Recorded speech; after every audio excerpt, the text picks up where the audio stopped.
onde Mateus, que escreveu esse livro, já escreve mostrando o início de todo o martírio que Jesus ia passar. Vamos lá.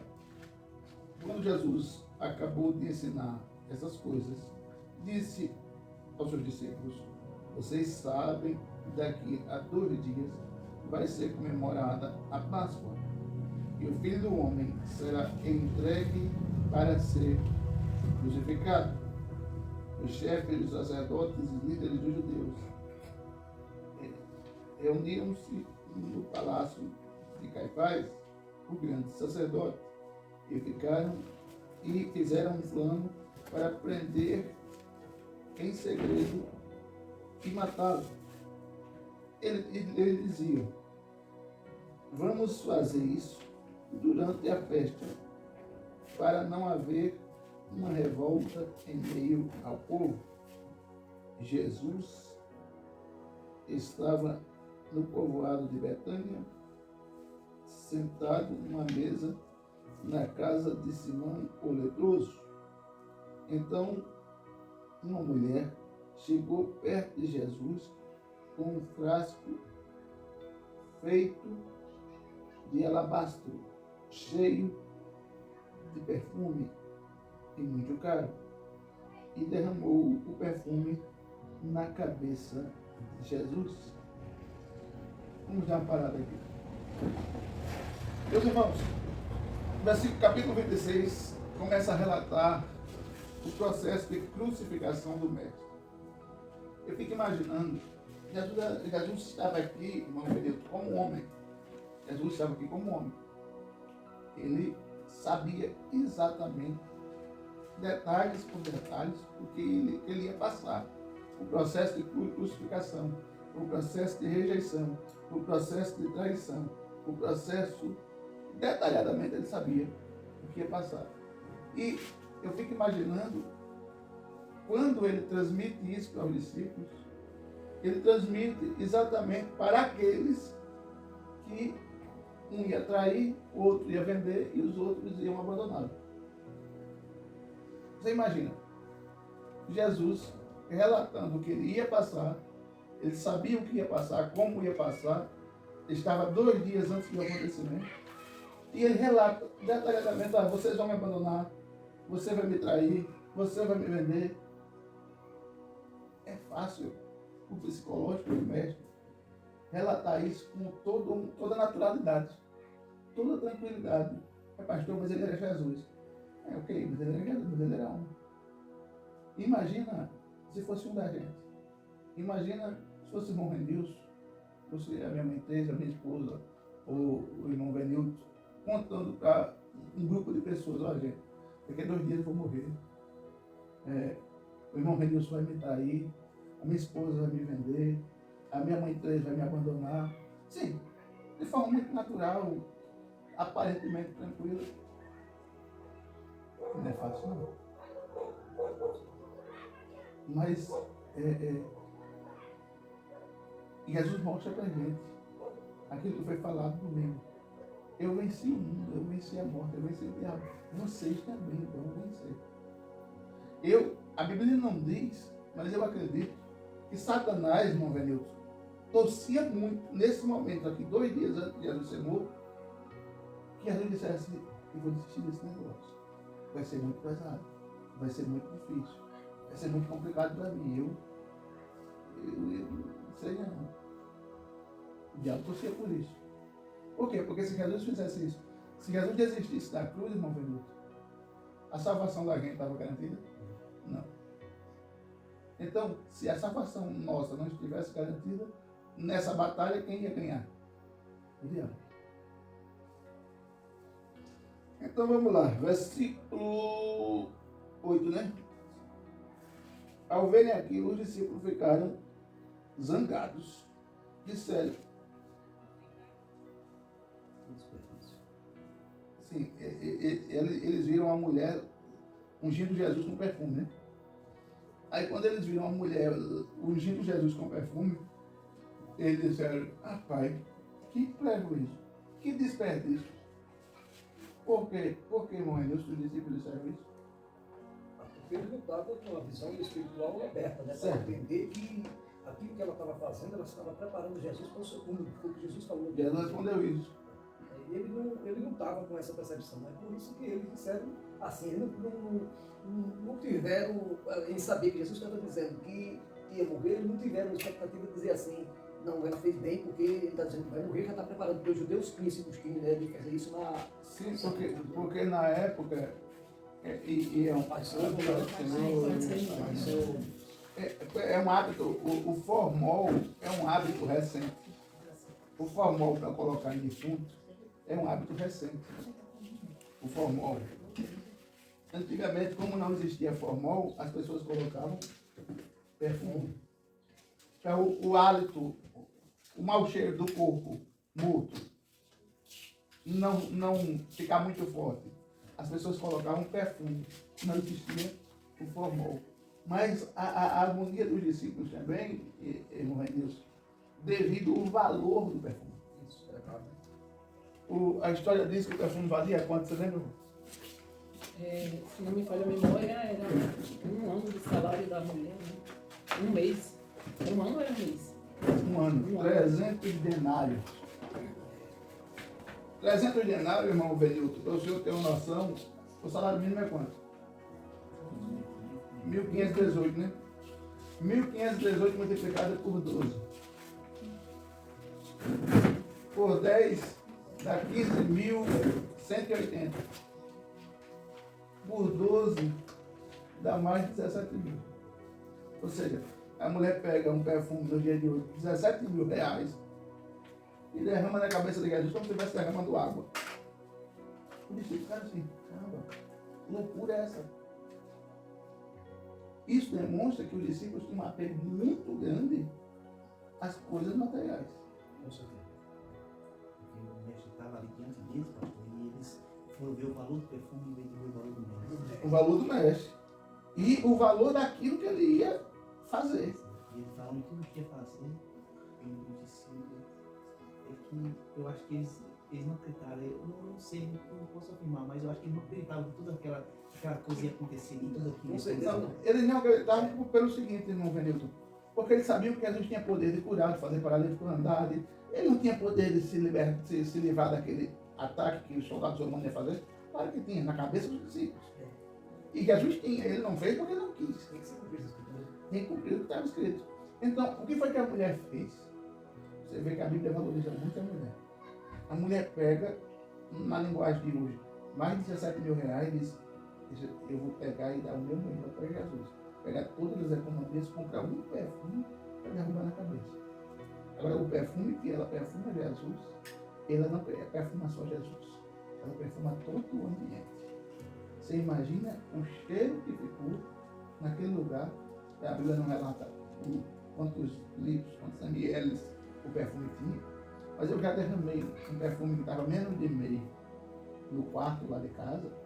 E o cheiro do perfume, qual foi o caiaque? Foi o caiaque? Sim, senhor. Foi essencial. O cheiro do perfume ficou lá uns 4 dias. E o perfume estava menos de meio. Um cheiro absurdo. Você abria a porta do quarto incensável. Agora você imagina um perfume cheio de 17 mil reais jogado na cabeça de Jesus. O discípulo se revolta, isso é um absurdo. Como é que você faz isso?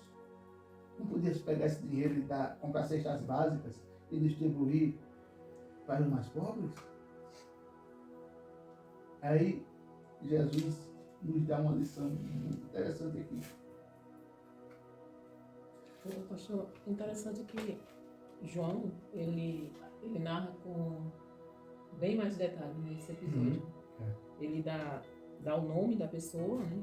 E ele dá o nome do discípulo que se incomodou com o derramamento do perfume, né? Sim. Eu não falo, mas João fala. João fala. João diz assim, João 12, diz assim, 6 dias antes da Páscoa, Jesus foi ao povoado de Betânia, onde morava Lázaro, a quem ele tinha ressuscitado. Prepararam ali um jantar para Jesus. Marta ajudava a servir e Lázaro era um dos que estavam à mesa com ele. Então Maria pegou um frasco cheio de um perfume muito caro, feito de nardo puro, Ela derramou o perfume nos pés de Jesus e os enxugou com os seus cabelos, e toda a casa ficou perfumada. Mas Judas Iscariotes, o discípulo que ia trair Jesus, disse: este perfume vale mais de 300 moedas de prata. Por que não foi vendido e o dinheiro dado aos pobres? Judas disse isso não porque tivesse pena dos pobres, mas porque era ladrão. Ele tomava conta da bolsa de dinheiro e costumava tirar do que punha nela. Então Jesus respondeu: deixe Maria em paz, que ela guarde isso para o dia do meu sepultamento. Os pobres estarão sempre com vocês, mas eu não estarei sempre com vocês. Essa parte não está relatada em Mateus, mas já que você viu, eu fico pensando em mim. Quantas vezes eu deixo de dar o melhor para Jesus, justificando que eu não posso dar o melhor porque eu não tenho uma perna, justificando que eu não posso dar o melhor porque a minha voz não está boa hoje, justificando que eu não posso dar o melhor porque eu não tenho uma roupa para comer porcaria de ir para a igreja, eu não posso dar o melhor porque eu estou com alguma coisa que eu não posso ir para a igreja. Aí Jesus olha com a mulher e diz: não, deixe ela dar o melhor dela. Vocês têm pobres com vocês todo dia.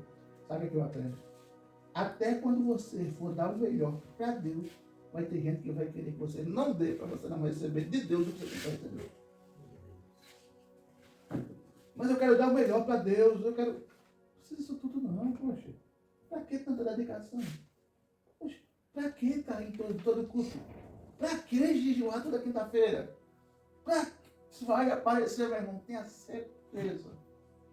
Vai aparecer pessoas que vão dizer: oxe, vocês agora treinando. O que é que aquilo ali tem? É tão interessante que vocês... É quarta, é sexta, é domingo. É quarta. Se tivesse culto de segunda a segunda, vocês estavam lá. Que bonito lá. Eu estou começando a ter uma impressão que o pastor tem algum imã para atrair vocês. Quando você quer dar o melhor para Deus, não vai aparecer pessoa para dizer isso. Isso não é só na família de quem só tem uma pessoa crente e o esposo não é, e a esposa não é, e o filho não é. Não. É mesmo na família de crente mesmo. É. Você sabia? Exatamente. O que foi que eu ouvi esses dias? Poxa, precisava daquele monte de gente todinho sair daqui de Maceió para ir para lá, fazer aquela ação, coisa que em 3 carros pequenos resolvi, precisava de um.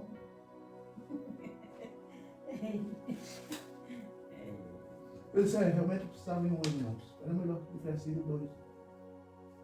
2. Então, quando você vai dar o melhor para Deus, sempre vai aparecer gente para dizer que você não precisa fazer isso.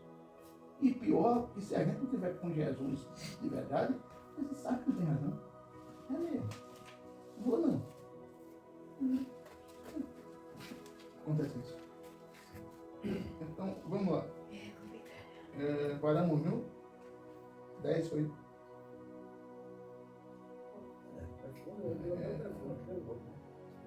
O 11.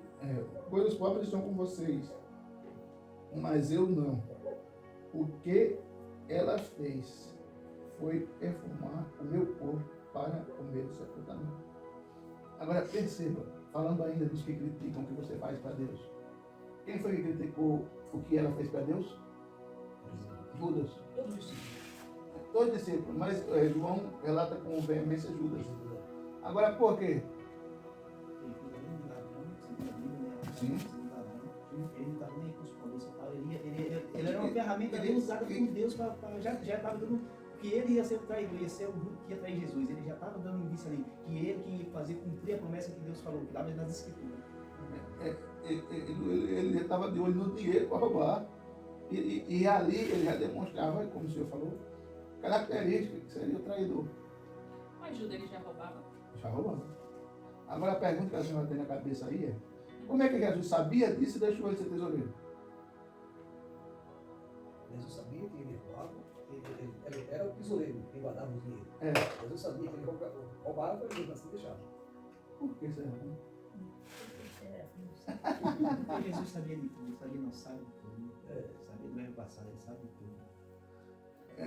A Bíblia não Ele dá uma. sabia e já estava escrito nos escritos da Bíblia que tinha que se cumprir dessa forma. Aí Jesus já sabia.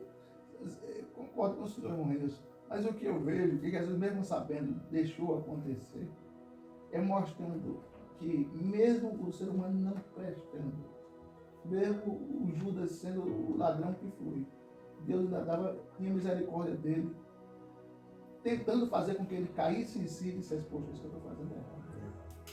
Eu não posso. Mas Judas estava tão viciado naquele hábito. Não. Na cabeça de Judas, aquilo que ele está falando, tinha contribuído demais esse mês para o ministério de Jesus. Tirar aqui R$50 não é demais. Até porque eu também contribuo com o ministério de Jesus. Eu não posso contribuir com dinheiro, mas eu trabalho com o Jesus, estou descendo Jesus, não ganho nada com isso. Deixa eu tirar aqui R$100. Na cabeça dele, porque, irmão, entenda uma coisa, quando você costuma pecar muito com aquele tipo de pecado, a sua cabeça não acusa mais. Quando a sua cabeça não acusa mais, não é um pecado natural. Eu conheço uma mulher em Rio Lago, que ela, o filho dela é mais velho do que eu nasci em 78. Eu nasci em 80. Mas ele botou na cabeça que o filho, por ser filho dela, ela tem que comprar para ele o passatempo dele. O passatempo é uma mistura. O passatempo dele, todo mês ela compra uma caçamba de passatempo para ele, porque ele diz que ela tem obrigação. E ela botou na cabeça que realmente é uma obrigação dela, tem que comprar dinheiro para ele. Mora lá de lá, vizinho dela. Quer dizer, se você disser para ela, está errado, hein? Seu filho tem, quer dizer, tem 45, ele tem 47. Meu filho tem 47 anos, você não tem obrigação de comprar passatempo, não. Mas ela fez tanto isso, que na cabeça dela, não tem que tirar. Se não fizer aquilo pra ele, né? Não tá bom. Quando a gente vicia numa coisa, tá bom. Já é hábito, né? É hábito. Se ela não fizer aquilo, fica faltando uma coisa. Fica faltando coisa na feira dela. É absurdo, não é verdade. Aí o versículo 13 diz, eu afirmo a vocês que é verdade, qualquer lugar do mundo onde o evangelho for pregado, for anunciado, será contado o que ela fez e ela será lembrada. Olha, pela uma ação de R$17 mil, a mulher é lembrada há mais de 2.000 anos. Foi um investimento muito bonito, muito bem feito e inesquecível. Quando você investe no reino, você é lembrado por Jesus por todo o tempo. Amados, versículo 14, né? Um dos 12, chamado Judas Iscariotes, foi falar com o chefe dos sacerdotes. Ele disse, quanto vocês me pagaram? Olha, eu faço uma junção aqui. Ele revoltado porque não pôde colocar a mão no dinheiro do perfume. Isso é interpretação minha. Ele revoltado porque não pôde colocar a mão no dinheiro do perfume. Veja que é sequencial. Então, um dos 12, chamado Judas Iscariotes, foi falar com o chefe do sacerdote e disse, quanto vocês me pagam para lhe entregar Jesus? E eles pagaram 30 moedas de prata. Irmãos, perceba que o Judas não chega assim dizendo, se vocês me derem X, eu entrego Jesus. Não. Ele chega dizendo, qualquer valor que vocês me derem aí, eu entrego Jesus. Agora, ô irmã Quitéria, por que Jesus precisava ser identificado e por isso Judas foi cobrar por isso? Sim. Sabe imaginar, minha mãe 3? Por que será? Não. Tem alguma ideia, irmãos? Porque Jesus não é? Por que precisou Judas ser pago para poder identificar Jesus quando ele foi preso? E Jesus era muito conhecido no meio do povo. Quem já tinha conhecido Jesus? Jesus era famoso. Tinha feito mais de 40 milagres. Mas quem estava presente na hora de prender junto com ele era quem? Os soldados O romanos. soldado e o. Mas eu acredito que nem todos os soldados sabiam, conheciam quem era Jesus, porque os judeus que pareciam. O senhor chegou muito perto. Aí ele disse que Deixa eu ficar. Quer falar alguma coisa? Eles fizeram isso com maldade, né? Claro. Porque eles queriam ver, sim. Quer explicar alguma coisa, amor? Porque ele era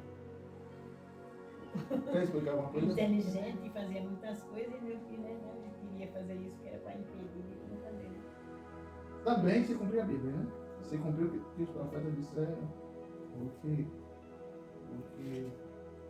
Segundo alguns comentaristas, né, Jesus precisava ser identificado porque ele se parecia tanto com o povo, ele se vestia igual ao povo, né? O cabelo era igual ao povo, a barba era igual ao povo, então ele se parecia muito com o povo. Tanto é que quando ele é preso, ele diz: eu estou com vocês todos os dias. Então quem foi prender ele, via ele. Mas tem um pastor que ele tem outra versão. O pastor Gesiel, né? O pastor Gesiel Gomes, ele diz que ninguém conseguia decorar o rosto de Jesus. Ninguém conseguia decorar o rosto de Jesus. Eu olho para a irmã Quitéria, se eu ver ela em qualquer outro lugar, eu vou identificar. Mas ninguém conseguia decorar o rosto de Jesus, porque se alguém decorasse, conseguisse decorar, guardar o rosto, a fisionomia de Jesus, eles iam conseguir depois falar como Jesus era. E eles iam fazer uma imagem para idolatrar. Mas Mas não tem. Não tem nada a ver com Jesus. a gente vai chegar aí, viu, irmão? Olha, irmãos, a vertente que eu mais acredito e é a que é mais plausível é a vestimenta de Jesus era igual ao dos discípulos. A voz de Jesus era de Galileu, igual ao dos discípulos. A aparência de Jesus era igual ao dos discípulos. O calçado de Jesus era igual aos discípulos. A roupa de Jesus era igual aos discípulos. Então, o cabelo de Jesus era do mesmo tamanho dos discípulos. E eles foram prender Jesus à noite. E eles usavam, a gente chama hoje de candeia, né? Como é que chama aquele negócio aqui? Lamparina, candeeiro, tocha. mais popular candeeiro. No candeeiro, como é que você vai identificar alguém que se parece tanto com o outro? Se a voz é parecida, se o cabelo é parecido, se a barba é parecida, se a roupa é parecida, se a voz é parecida. Como é que eu vou identificar quem é Jesus? Só quem convivia com ele era quem sabia identificar. No sotaque, na forma de falar, na forma de tocar, era quem identificava.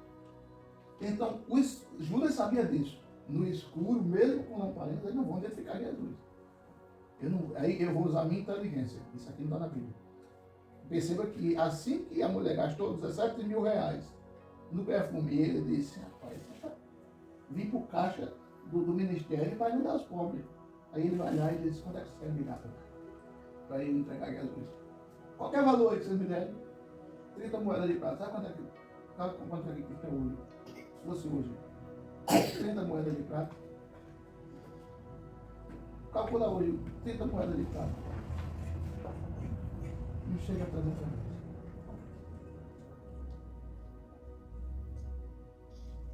Você percebeu o absurdo que Judas fez?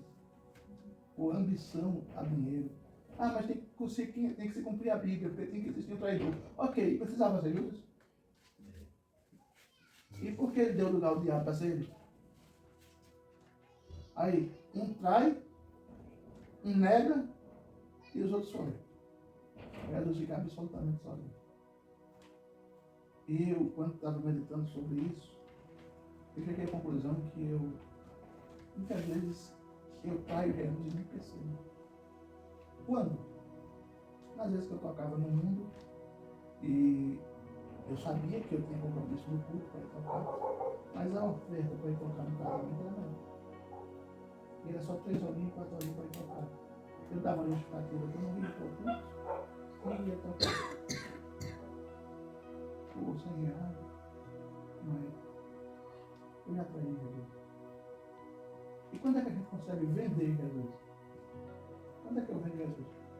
Dê um exemplo, amor. Quando é que você acha que é um crente vende Jesus? Um crente vende Jesus. Sim. Tem a forma de vender. Como é que eu vou vender?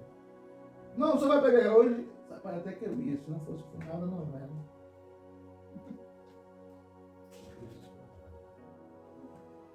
Eu até ia, mas hoje tem Palmeiras e Hoje Flamengo. mesmo, muitas vezes está trocando por alguma coisa para mim.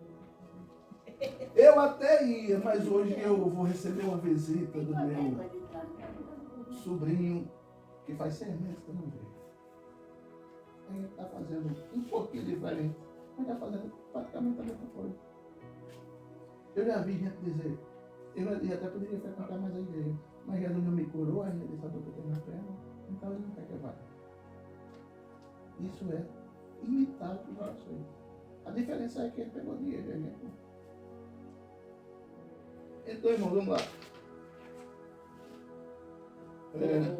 Ô, pastor, explica para ele, irmão, que está faltando a explicação. Por quê? Da idolatria que tem de parte. Sim. Em 1418, surgiu uma grande revolução, que era o seguinte: a gente precisa criar uma imagem de Jesus. E tem que ser uma imagem, porque Roma, a Igreja Católica, ela queria ganhar dinheiro. E se juntou uma turma de curiosos que disse: a gente quer saber como foi Jesus. Aí chegaram para o padre, chegaram para o Papa, ou foi Bento XII? Eu não estou lembrado, foi o 11. Será que tem que... Mas como é que a gente vai desenhar Jesus se a gente não sabe, nunca viu? E agora? Aí alguém lá disse: olha, mas a Bíblia diz que ele foi sem parecer e sem formosura. Ou seja, Isaías disse que Jesus não tinha aparência, Jesus não era bonito. Não, mas se a gente fizer um quadro de Jesus sem ser bonito, como é que fica? Não vende. Aí o Jesus que Roma deu a ideia foi o Jesus dos quadros que a gente vê hoje. Galego, dos olhos azul. Então, Jesus é europeu. Sim. Os traços europeus. Sim. E Roma é o quê? Sim, não é isso que eu estou dizendo. Jesus veio com um traço, uma mistura de Alemanha, Suécia, Itália, aquele povo branco, galego, dos olhos azul. Jesus bonito, porque se você olhar o quadro, caramba, para dizer que aquele Jesus ali é feio, é mentira. É um Jesus bonito. Anda morrendo isso. Agora, a mesma revolução aconteceu na África. Em 1627. Só que o Jesus africano que fizeram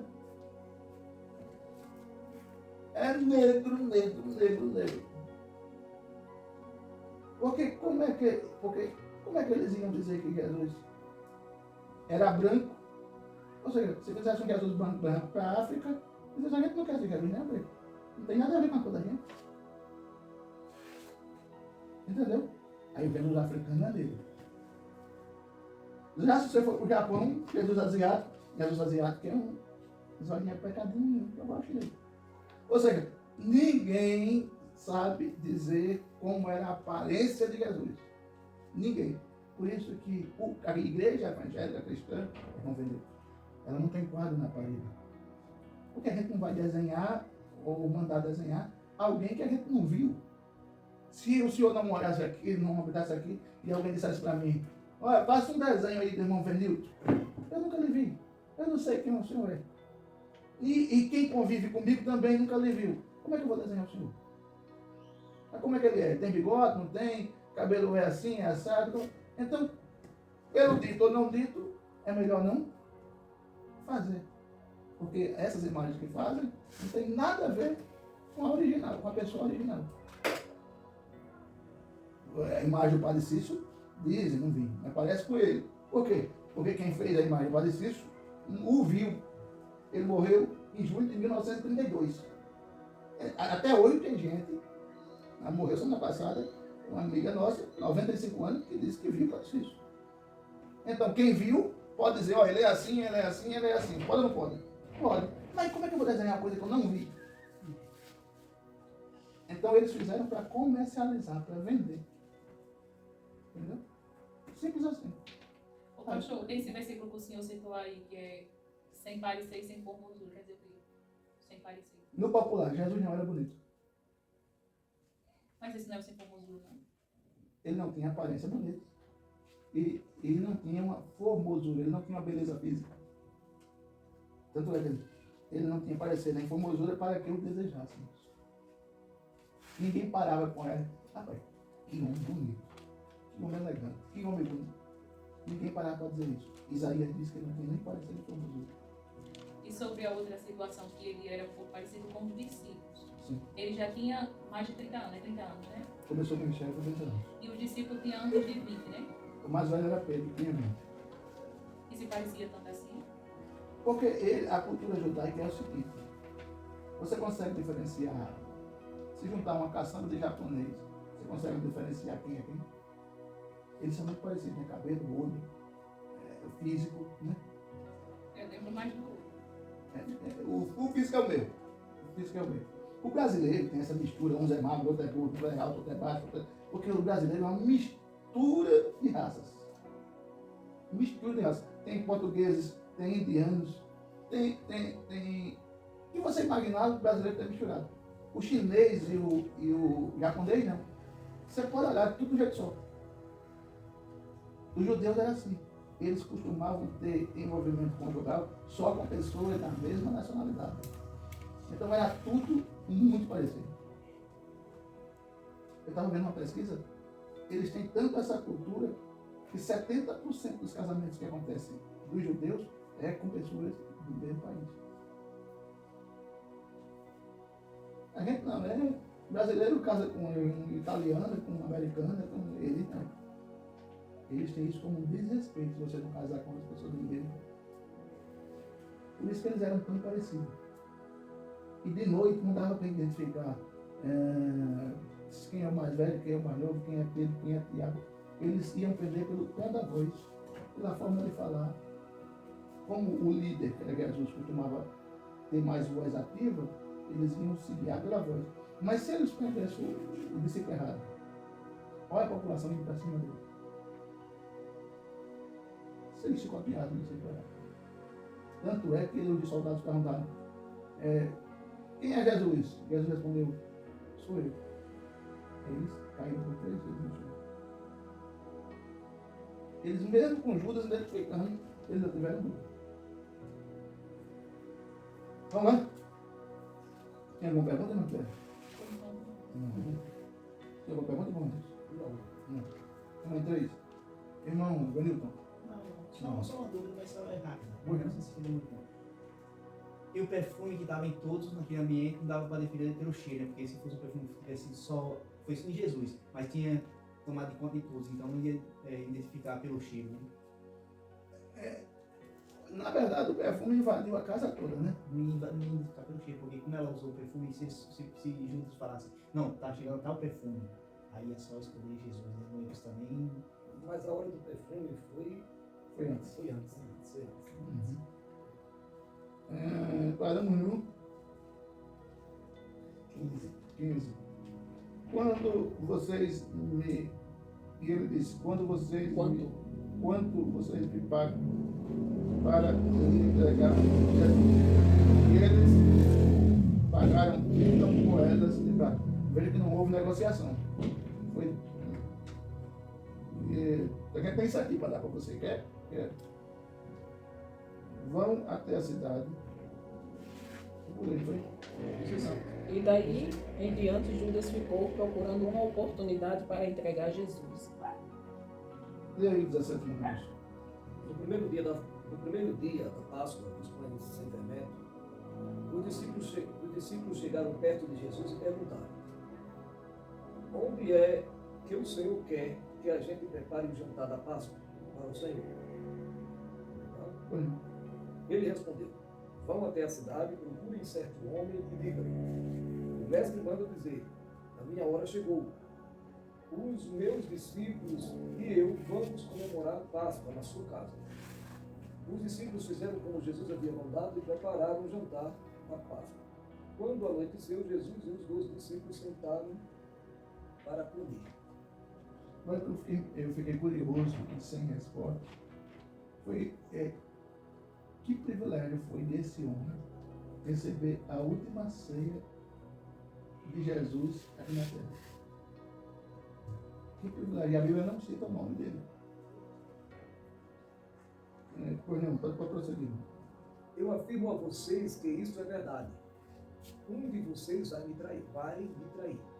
Eles ficaram muito tristes e um por um começaram a perguntar: o Senhor não está chamando, achando que sou eu? Que sou eu, está? Jesus respondeu: Quem vai me trair é aquele que come do mesmo prato que eu. Pois o Filho do Homem vai comer da maneira... Vai morrer. Vai morrer da maneira como dizem as Escrituras Sagradas.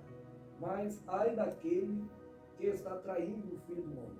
Seria melhor para ele nunca ter nascido. Então Judas, o traidor, perguntou: Mestre, o Senhor não está achando que sou eu, está? Jesus respondeu: quem está dizendo isso é você mesmo. Eu fico imaginando assim, 12 homens, quando Jesus fala isso, um de vocês não me trair. Imagina o pavor e o medo que caiu no meio daqueles discípulos. Caramba. É Jesus que está dizendo que alguém da gente vai trair. Aí, será que sou eu? Outro diz, não, será que sou eu? Outro diz, não, meu Deus, e agora? Será que sou eu? Mateus não diz, se eu não me engano, não diz. Mas João diz que Pedro pediu para João perguntar a Jesus quem era o traidor. É João. Então, é João que diz. Contou o texto aí? E aí? Ao lado de Jesus estava sentado um deles, a quem Jesus amava. Simão Pedro fez um sinal para ele e disse: pergunte de quem o mestre está falando. Então aquele discípulo chegou mais perto de Jesus e perguntou: Senhor, quem é ele? É aquele quem vou dar um pedaço de pão passado no molho, respondeu Jesus. Em seguida pegou um pedaço de pão, passou no molho e deu a Judas, filho de Simão Iscariotes. E assim que Judas recebeu o pão, Satanás entrou nele. Então Jesus disse a Judas: o que você vai fazer, faça logo. Irmãos, eu queria voltar aqui para o Evangelho de Mateus. Perceba que o discípulo não acusou ninguém. E estou achando que quem vai trair Jesus é você, viu? O outro disse, não, eu acho que é você. Não. Todo mundo se apavorou com medo. Meu Deus, eu traí Jesus? Não acredito. Eu acho que o mestre está com tanto medo dessa hora que está com essa impressão. Mas não acredito que ninguém está aqui tem coragem de trair o mestre, não. Não é possível. Aí o traidor... Minha pergunta logo. Qual é a pergunta que ele faz? Você não acha que o Senhor ainda sou? Você não acha que sou eu, né? Você não está dizendo... É como se dissesse assim, eu não acredito que o Senhor já está sabendo que eu vou fazer isso. Mas para não ficar sujo no meio dos outros, já que ninguém se manifestou, todo mundo ficou calado. Com medo. Eu disse, será que sou eu? Não, mas teve um que perguntou? Certo? Mas isso é depois. Não. Sim, mas teve um momento, que foi esse que Judas se manifestou, que eu disse, ficar em silêncio, meu Deus, será que sou eu? Rapaz, não, eu jamais faria isso, não.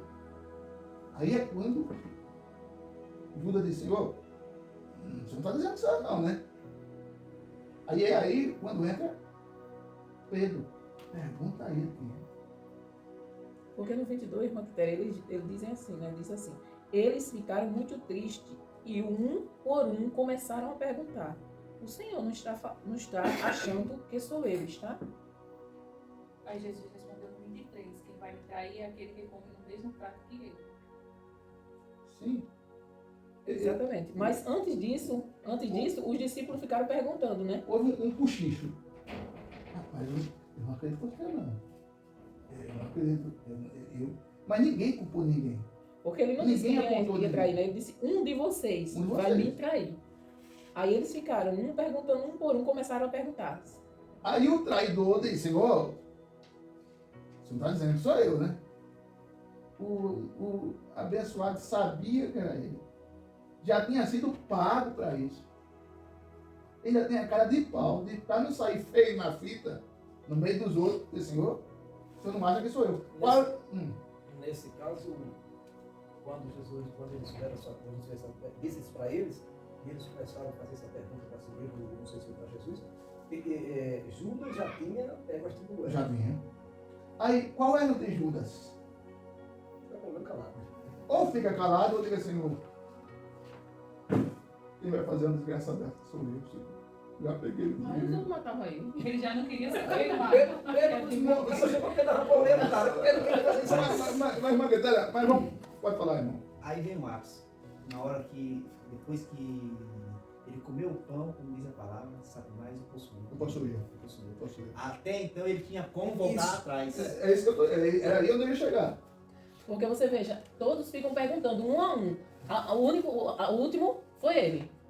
Exatamente. Aí pra ele não Caramba. ficar, espera aí, se eu não perguntar, alguém vai desconfiar de mim, né? Mas Então eu para vou o perguntar discípulo não também. ficar se culpando, ele já tinha recebido dinheiro. Ele, Senhor, felizmente, Senhor, sou eu. Eu cometi esse deslize. Porque entre reconhecer ali o erro e ir para o inferno, qual é a melhor opção? Reconhecer. Ele preferiu ir para o inferno para fazer os outros passar constrangimento, pensando, coitado, que era ou o outro, ou era ele, assim mesmo. Imagina, por exemplo, Tiago, imaginando, caramba, será que sou eu ou é meu irmão? Será que sou eu ou é esse discípulo que está do meu lado? Será que sou eu?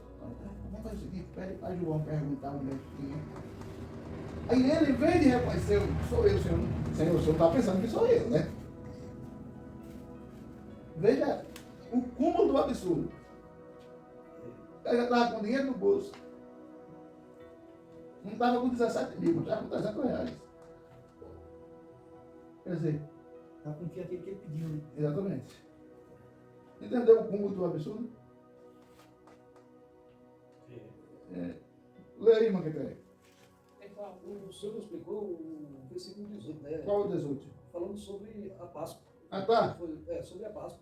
Vão à cidade, procure certo homem, digam, o mestre manda dizer, a minha hora chegou, e os meus discípulos e eu vamos comemorar a Páscoa na sua casa. É outra coisa que me intriga. O mestre vai morrer, faltando 2 dias para morrer, e Páscoa para os judeus é o quê? Páscoa É o quê? Páscoa é uma festa, é uma comemoração. comemoração. Páscoa é o momento que eles comemoravam a que eles libertação. lembram, né, a libertação do Egito. A libertação, a Páscoa era o momento que eles lembravam a libertação do povo de Israel do Egito. O que era que Jesus ia fazer com a sua morte? Libertar a humanidade do pecado. Exatamente por isso também que foi feito a morte de Jesus na Páscoa. Porque quando o povo de Israel comemorava a libertação do povo judeu do Egito, Jesus morreu para nos dar a nossa liberdade. A Bíblia é perfeita, né? Quando para ser liberto do Egito, foi preciso derramar sangue. Foi Exatamente. preciso derramar o sangue do De animais. Cristo, que significava, que já simbolizava Cristo. E Cristo também, O Cordeiro Pascual. o Cordeiro Pascual que derramou o seu sangue para perdoar o nosso pecado, para nos garantir a salvação. Para quem crê. Obrigado. 19. Já foi. Aí eu falei, Agora é o 26. já está no 26, já estou atrasado. Enquanto estava comendo, Jesus pegou o pão e deu graças a Deus. Depois partiu o pão e deu aos discípulos, dizendo: Peguem, comam, isto é o meu corpo. Possível. Em seguida pegou o cálice de vinho e agradeceu a Deus. Depois passou o cálice aos discípulos, dizendo: Bebam todos, bebam todos vocês, porque isto é meu sangue, que é derramado em favor de muitos para o perdão dos pecados. O sangue que garante a aliança feita por Deus com o seu povo. Eu afirmo a vocês que nunca mais beberei deste vinho, até o dia em que eu beber com vocês no vinho novo, no reino do meu Pai. Maravilha. Irmãos, é coisa interessante. Jesus disse aqui que o sangue dele era derramado por todos. Foi assim? Não, por muitos. Por muitos. Interessante, irmão Benito, para a gente aprender. Jesus derramou o seu sangue por todos. Mas por que aqui ele disse que foi por muitos? Porque nem todos vão aceitar Jesus. Muitos vão aceitar, agora todos não. Por isso que o sangue dele deve ser derramado por muitos. Interessante outra coisa também. O cristão que segue a Jesus, ele se sente privilegiado em memorizar ou memoriar o culto de Santa Ceia, o culto de Ceia do Senhor. Por quê? Porque quando você faz isso, você está dizendo para Jesus, a aliança que o Senhor fez no Calvário, derramando sangue e rasgando o seu corpo, por mim, continua válida. Entre eu e o Senhor, entre o Senhor e eu. Então, a ceia do Senhor é muito importante para nós. E nós, como cristãos, temos a necessidade disso. Pastor, e por que uns comemoram uma vez por mês, outros passam mais tempo? Isso é uma cultura. Isso é uma cultura. Por exemplo, a igreja do véu, ela comemora de 6 meses, uma vez por ano. Uma vez por ano. Uma vez por ano, né? Uma vez por ano. Isso é uma questão de cultura. A igreja pentecostal, ela comemora uma vez por mês pelo seguinte. É um evento tão importante na visão do cristão pentecostal que comemorar uma vez por ano é pouco. Entendeu? Já tem igrejas, por exemplo, a Universal. A Universal é uma vez por semana. Tem igreja que faz de 15 em 15 dias. Tem igreja que faz de 15 em 15 dias. Porque Jesus não estabeleceu, ele disse, faça. Quando fizer, quando você fizer. Quando você fizer, faça em memória de mim. A gente nunca vai fazer isso. Mas se desse um negócio assim, um feedback na mente da gente, dizer, vamos fazer todo domingo, não tá errado não. Nem está errado quem faz todo domingo, nem está errado Nem quem tá faz errado uma quem vez faz por uma vez por mês. ano, nem uma vez por mês, Deus não estabeleceu. Quem não faz. Quem não faz. Quem não faz é errado. Porque quando você faz, você relembra a morte e a ressurreição. E ele disse que está anunciando, né? Até que ele venha. E você se lembra disso e lembra das palavras que ele disse que é para a gente anunciar. Aí a gente se lembra que ele morreu, que ele ressuscitou e vamos anunciar. Por exemplo, aquele culto de ceia, o último culto de ceia que a gente teve. Por mim, aquele culto não terminava tão cedo. Entendeu? Porque são, querendo ou não, é um culto diferente. É um culto diferente. É um culto que a gente para lembrar direito da morte de Cristo, para ver também as nossas fraquezas, nossas falhas, porque se a gente participar daquele pão, daquele tipo que simboliza o corpo de Cristo, a gente tem que reconhecer nossas fraquezas e naquilo que a gente tem falhado, pedir perdão a Deus para poder participar. Porque aquilo está consagrado. Por que é que tem gente que fala que não pode fazer isso, beber, fazer a ceia, você não pode beber o vinho, porque é o sangue de Cristo. Mas eu já vi uns pastores dizendo isso aí. Não Não pode pode beber. beber o vinho? Não, é que não pode beber nem comer indignamente. Não pode Ah, tá. comer sentar. Não, assim, nunca faça isso, essas ceias que o povo faz aí, a Santa Ceia. Não faça isso para beber o vinho, porque não sei o que. É outra coisa que ele disse aí. Não, se não for nesse conceito de beber indignamente, qualquer ser humano que disser o contrário diz que não pode beber. Esse não conhece a Bíblia de jeito nenhum. O pastor, Quando diz que não pode beber, é para nós, que somos membros do corpo de Cristo, a partir do momento que a gente tem ele como Salvador, que ele aceitou, que nós somos membros do corpo de Cristo. E dessas águas, né? Isso, dessas águas. Aí a gente tem que se analisar, para ver se realmente a gente está em condição de tomar do corpo, comer e beber do corpo de Cristo. Porque se a gente não tiver, não é que você não vai poder, você vai pedir perdão e Deus vai liberar o seu perdão. E o bom disso quer dizer, se a pessoa está afastada de Jesus, não está pregando a palavra dele, não está ouvindo, frequentando a igreja, para vir só naquele dia, não vai deixar de cultuar e fazer a Santa Ceia, mas ele tem que pedir perdão pelos erros dele. Por exemplo, um exemplo simples, o irmão afastou da igreja, eu sou irmão, mas eu acho que é isso aqui. Eu afastei da igreja, aí eu estou ali bebendo, eu vou ali beber. Aí no dia da Santa Ceia eu venho aqui, só por causa da Santa Ceia, eu tenho que vir para a igreja. Não que não vai vir nesse dia, mas tem que pedir perdão, porque acontece muito isso aí, irmão, o cara se afastar e vir depois como se nada tivesse feito, nada tivesse acontecido. Então é mais ou menos isso. Não vai ver para participar. por que a gente tem que ir para participar da ceia, tem que ser batizado? Minha amada, Jesus deixou esse modelo. Jesus foi batizado. Entendeu? Há igrejas que dizem que não é necessário o batismo. Mas há uma cultura que afirma que quando você decide se batizar, quando você decide participar do corpo do sangue de Jesus, você está dizendo para o mundo o seguinte: eu morri para o mundo e vou viver só para Cristo. E como é que a gente demonstra que morreu para o mundo? O movimento do batismo não é esse? Então, Morreu E reviver tudo da doutrina. Quando você faz essa declaração pública, nós cremos, nós pentecostais cremos, que você está com essa declaração pronta para participar do corpo do sangue de Jesus. Há umas denominações aí que dizem que não é necessário. Eu não entro nesse mérito, mas eu sigo o modelo que Deus deixou. E sobre o casal que está junto, que não é casado. Certo. E tem uns que, se não for casado, não participam. Tem umas igrejas que fazem isso. Agora, a gente, nessa questão aí, a gente tem que ter bom senso. Como assim? Por exemplo, a senhora é casada mesmo? É casada, né? Suponhamos que você não fosse casada, mas já vive há quanto tempo? 51 anos. Uma pessoa dessa já é casada.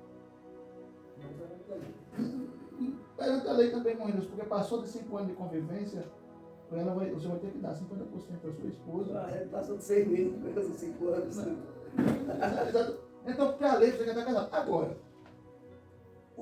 aí eu digo para minha mãe 3, não só batizo você se você casar. Quem é que vai convencer o seu Maurílio a casar com ela para ela poder se batizar? Quem é o ser humano aqui em 7 casas? Não é não? Deixa, pastor, eu vou conversar com o seu Maurílio e ele vai aceitar casar com ela. Na cabeça dele, ninguém está casado.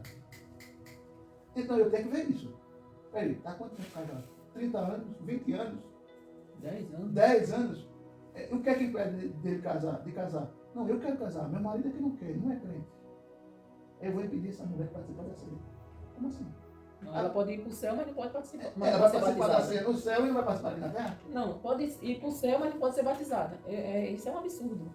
Isso é uma coisa sem noção. No batismo, no cabelo já é válido no casamento, hein, Matheus? Você está entendendo? Eu já foi batizado uma vez e batizado de novo, não sei pra quê. Agora, se ambos querem se batizar, aliás, não tem nada que impeça que ambos se casem, ele pode e ela pode, e ambos são crentes, por que não casar? Ou mesmo que não seja, né? Como no caso, tem uma irmã em Rosa que eu perguntei a ela se ela era casada, né? Ela disse que não. Eu digo, e qual o motivo pelo qual você não casa? É financeiro? O seu marido não quer? Não, ele quer. E porque eu nunca quis. Eu digo, então repense e decida, porque nesse caso é uma opção sua. Eu não quero assinar um papel. Então, assim, é diferente. Então, tem casos e casos. Então, se o marido quer e a mulher, nada impede que eles se casem. Então, por que não oficializar junto à justiça humana, né? Então, assim, agora se o marido não quer e a mulher é cristã, aí a mulher, se ela morrer, aí o pastor diz, não, se você morrer, você vai para o céu. Mas eu sou tão mais importante do que Deus, do que o céu, que aqui, nesse pedaço aqui, eu não lhe batizo. Mas você vai para o céu. Deus vai receber você. Mas eu não batizo você.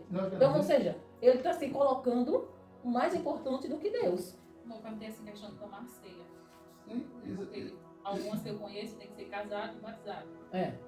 exatamente. A maioria. Mas Quer dizer, como- principalmente assim. Né?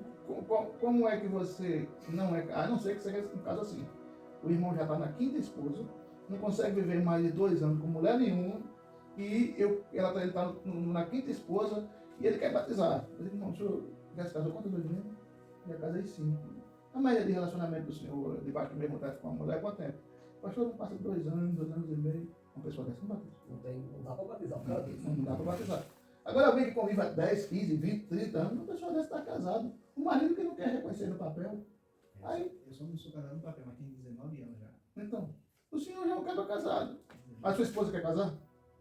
Não faz muita questão não, nem eu nem ela de casar, nunca fizemos questão de casar não. Uhum. Mas são 19 anos. Sei. Aí o senhor não é um cara casado não, porque ainda não tem papel. Casado, quando eu chego eu sou casado. Então pronto, o senhor é um camarada casado. Mas perante a lei, o senhor não é casado. Se o senhor for para mesmo no trabalho, o senhor disser que é casado, mas no juiz, se o senhor disser que é casado, poderia puxar o senhor não está casado. Perante a lei não está. União Estado. Isso, união Estado.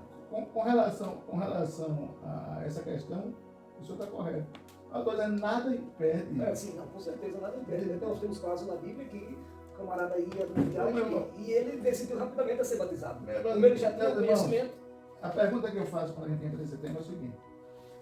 O papel de casamento, ele entrou em ação em 1718. Por quê? Porque a Igreja Católica queria... Foi, gente? Sim, isso foi. Mas no tempo de Moisés tinha que dar carta de desquite. Mas a Certo. carta de desquite tinha que ser casado. Mas não era papel, não. Não era papel, não. Mas era casado, porque se Mas não no fosse casamento, um casamento, O casamento, não era a união de duas o casamento pessoas. naquela época era assim, meu irmão. Arrumava 5 testemunhas que conheciam as noivas. Olha o documento aí. Olha o Não, documento. peraí, calma. 5 testemunhas conheciam o noivo. Olha, vocês estão casando, então ok. Não tinha nada assinado. Mas o Agora, documento era os 5 caras. ok. Eu tô O dizendo, casamento para Deus é a união de corpos. o papel em si, o papel foi a partir de 1719. O É papel. porque não tomou a conversa do pastor? No tempo que eu casei, não existe essa história de casamento civil, não. Só quem quisesse mesmo, não queria casar no padre, aí ia casar no civil, né? Viviam os tempos juntos, aí para não estarem juntos, aí ia casar no civil. É porque a Mas gente não fala que era tem- pagão, né? Mas não tem esse regimento de dizer vamos casar no civil. Não estou dizendo que a gente é contra, de hipótese nenhuma. Aí, Não, e eu perguntei a questão da ceia, né? Só pra saber. sim. Mas eu vejo nada contra quem bebe junto, pra mim é casado. Sim. Sim, com esse detalhe, né? Não esse que vive 2 anos, 3 anos, separa. Isso, E passa um tempo também casado. No caso, você perguntou se uma pessoa que não é batizada se pode tomar ceia, né? É E isso? essa foi a primeira pergunta. E a outra, porque algumas igrejas que eu conheço têm que ser casado e batizado para tomar a ceia. São essas regras a gente entende.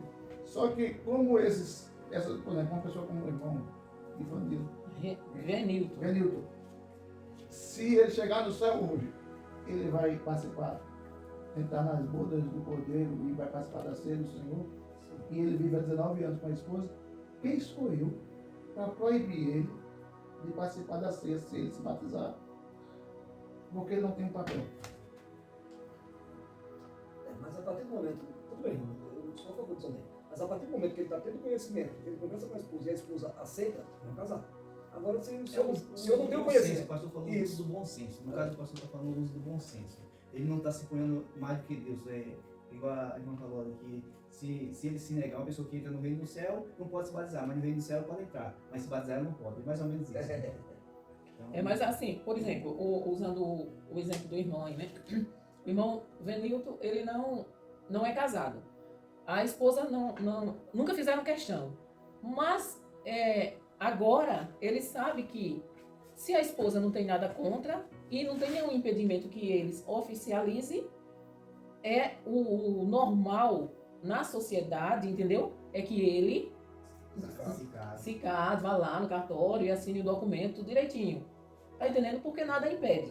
Então assim, a gente tá falando de pessoas que há impedimentos, entendeu? A não ser que a mulher dele diga por assim, exemplo, minha esposa é batizada na igreja, nas águas. é afastada ela. Há muitos anos. Já eu não. Bem até me conheci. Quantos anos tem a sua esposa? 32, E o senhor? 34. Então, quer dizer, ela já é batizada. Aí, vamos dizer que ela renove a aliança com o Senhor, né? Que ela vai renovar em nome de Aliança Jesus com o mais Deus. rápido, assim, com Jesus, né? Ela renova a aliança. Aí, assim, ela já é batizada. Então, a gente vai ter que batizar de novo? Não existe isso. O batismo é só uma vez. Já fui nas águas. Eu já me batizei tantas Foi na vezes. Adventícia também? Não sei, pastor, não sei. Não Não, sei. foi antes dele casar. Não sei qual a conversa. Vamos prosseguir. Rian já leu? Já. Minha mãe 3, lê aí o próximo. É qual? 29 ou 30? 30. 30. Então eles cantaram a canção de louvor e foram para o monte das oliveiras. Você prossegue. E Jesus disse aos discípulos: esta noite todos vocês vão fugir e me abandonar, pois as Escrituras Sagradas dizem: matarei o pastor e as ovelhas serão espalhadas. Isso é fácil de entender, né? Jesus disse, que a Bíblia Sagrada diz, matarei o pastor, ou seja, ia matar Jesus e as ovelhas iam ficar espalhadas. Todo mundo correu com medo de morrer. Ninguém O que ficou continuou escondido. É porque Pedro, quando meteu a espada na orelha do soldado, Ele já ficou com medo. ele esperava que Jesus dissesse, muito bem, Pedro, aí você é valente, você é brabo. Aí Jesus foi lá, simplesmente pegou ele do ombro, botou no lugar. Não, desce não, pai, guarda a espada. Aí a decepção foi grande. Rapaz, eu me procuro defender o mestre. Olha o que ele vem fazer comigo. Ele disse, não, eu estou errado em defender ele. Aí ficou de longe. 32. 32, irmão. Venilton, Aí lê até o 35. lê até o 35.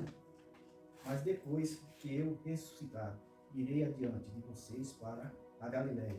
Então Pedro disse a Jesus: Eu nunca abandonarei o Senhor, mesmo que todos os abandonem.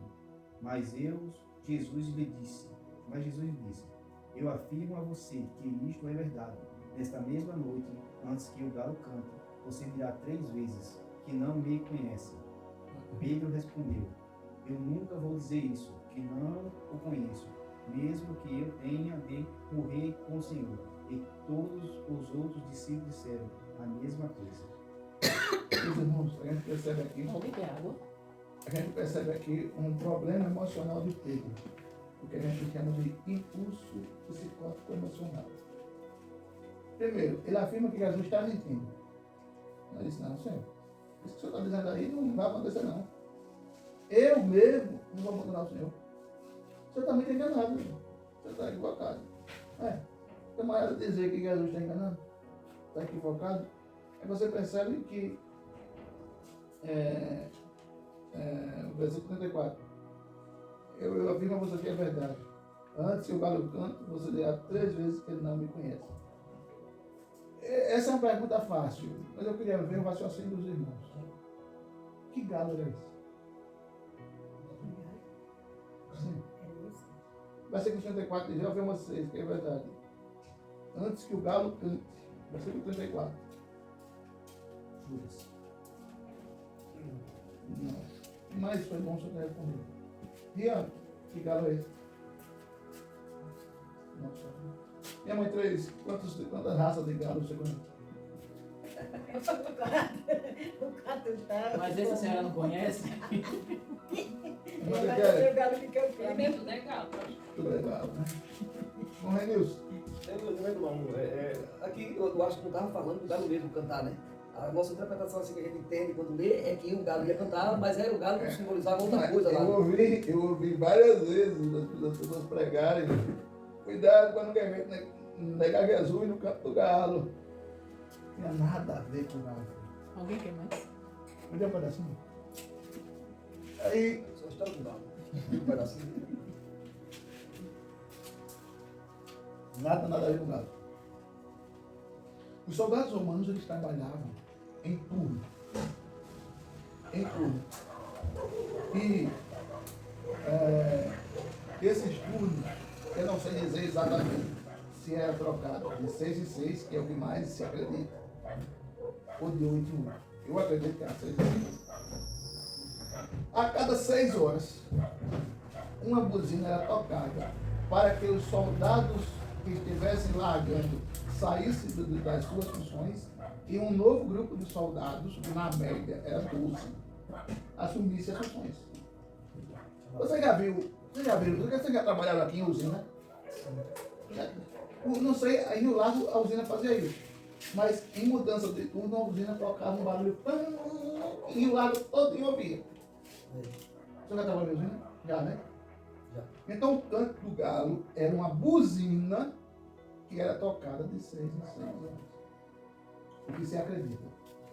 Uma coisa eu quero para vocês, não existia galo. A buzina era que se chamava galo. Porque essa cultura é antiga, que a gente, eu acordo com o cantar do galo, né? A gente não diz isso, né? Eu acordo quando o galo canta. Né? Essa buzina se chamava galo. Porque no caso o galo tem 3 horas de canto e 4. Ele começa a cantar. O primeiro cantar dele, então a mamãe começa a dizer, é 9 horas. 10 horas ele dá. Não, 9 horas da noite. E é? É. Tem vezes que Por isso que galo mesmo. quando a noite é Ele clara, canta durante a noite também. quando a noite é clara, eles cantam mais cedo, um pouco. Mas quando a noite é de escuro, ele costuma primeiro cantar pro galo, é 10 horas. 10, 11 e 12. Os primeiros cantados, aí 3, 12 horas. Aí quando dá 1 hora, aí eles começam a cantar até de manhãzinha. Não, eu sei que 4 horas de manhã eles cantam que eu estou acordado. Eles Ah, não, mas aí já é, pode ser, já é declarando que o dia tá chegando aí. Agora, por 10 horas da noite, eu sabia não. Então, o canto do galo aqui era isso. Entendeu? Eu nunca mais acredito que era um frango e é mais ligado. Mas era uma buzina que era conhecida como canto do galo. Aí o povo costuma até dizer assim, pastor, quando o galo canta, quando é noite de lua, que ele canta logo cedo, 9 horas, 9h por aí, eu vou dizer, ó, vai acontecer alguma coisa, e o galo hoje está cantando fora de hora. Muita gente, os povos mais velhos, que tem experiência das coisas, falavam isso. E muitas vezes acontecia quando ele cantava meio-dia, em ponto. Meio-dia, quando ele cantava, o povo dizia, olha, vai acontecer alguma coisa. Porque a gente que entendia, Tá às vezes, cantando seu fora galo, de hora. a gente entendia a frase errada. Antes que o galo cante 3 vezes. Quer dizer, ficava 3 vezes que o galo ia cantar. Antes que o galo cante, tu vai me negar 3 vezes. É o que Jesus falou. Você só vai me negar, você vai me negar 3 vezes quando o teu galo Ah, cantar. O galo cantava. Depois que Pedro negou as 3 vezes, aí Pedro escutou a sirene tocar. Aí Pode falar, irmão. Não, não gostei do culto. É. Agora, perceba outra coisa. Quando o camarada está tão focado em pecar, Pedro não podia ter negado Jesus só a primeira vez? Ele só veio se lembrar na última. Quando o camarada está obcecado para pecar, ele só veio lembrar depois que pecou a terceira. Depois tocou a sirene, não foi nem depois que pegou. Sim, depois que tocou a sirene. É. Ele nem se ligou, a ânsia era tanta. Ele falou tão no impulso, não, ele não negociou, não, você vai negar antes que o galo canta, 3 vezes vai me negar. Conversa, pai. Só vem lembrar de não cantar. É uma Ele prova ficou com medo de morrer também. Mas os outros também negaram. pastor, Quer dizer, eu acho que todos é uma falaram. prova que nós não conhecemos nós mesmos. De hipótese nenhuma, irmão. Não é? Já Porque conhece a quer questão. dizer, Pedro disse isso na certeza que ele não ia negar Jesus. Só que ele terminou de negar. E quem conhecia mais ele era Jesus. Mas agora eu aperrei, bicho, se eu disser que sou ele me mata também. Não, eu acho que ele não chegou nem a pensar, ele só se lembrou depois que o galo andou. Ele ficou constrangido e com vergonha mesmo. Se eu disser que eu sou do médico, pode ter passado essa ideia aí. Passando foi mais. Eu fui eu que contei o dedo do cara. Eu vou mandar uma patada nele. O medo de morrer estava grande. Irmã Vitória, 36. 36.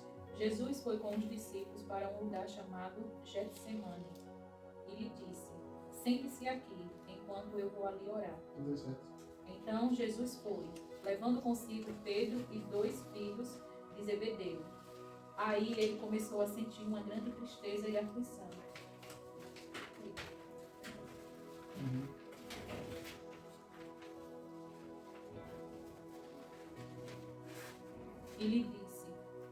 E disse a eles: a tristeza que eu estou sentindo é tão grande que é capaz de me matar. Fiquem aqui vigiando comigo.